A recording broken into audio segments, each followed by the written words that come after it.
Hey guys, sa Taking Official, nagbabalik kasama ko yung aking friend yan, si Jason. Punta kami Sky Garden. Silip po tayo.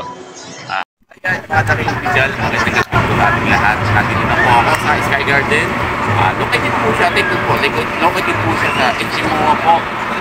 Nasa screen po, may sa video po, nandito po yung South Entertainment po. Papasok lang po tayo doon. Sa third level po nito, ay nandito po ang Sky Garden. Makikita niyo po.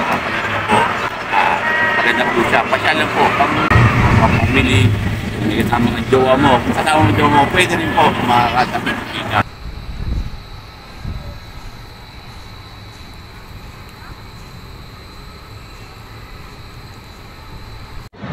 Nagandang tumambay dito, malamig ang hangin, makapag-relax ka. Kung galing ka sa trabaho, pantanggal ng stress mo po, pwede po to.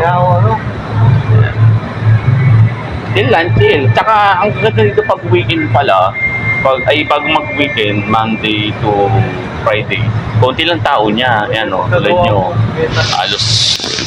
Tulad nyo, halos.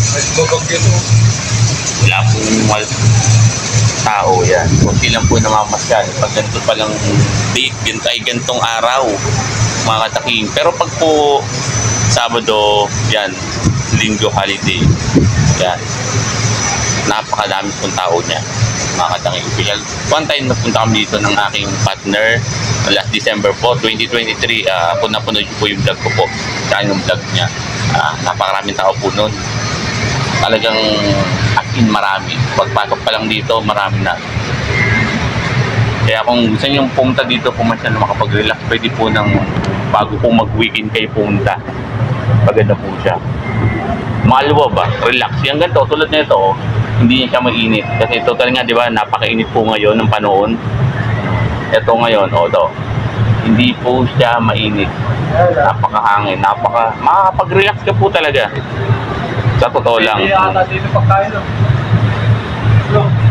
Yes. Ang alam ko, no food drinks allowed po dito sa loob po.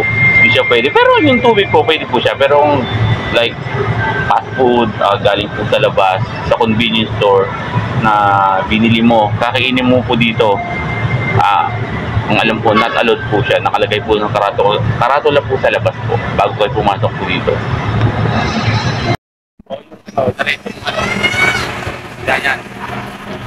Yan, makakadakit po siya, nakatapong yan dito.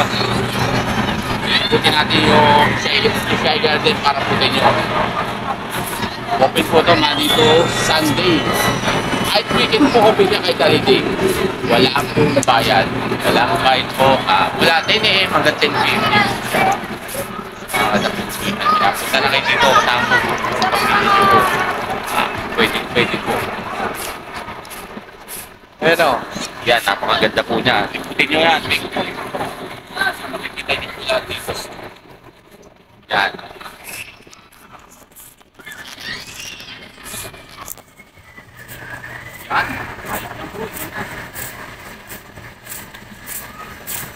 So, may ginagawa pa dyan.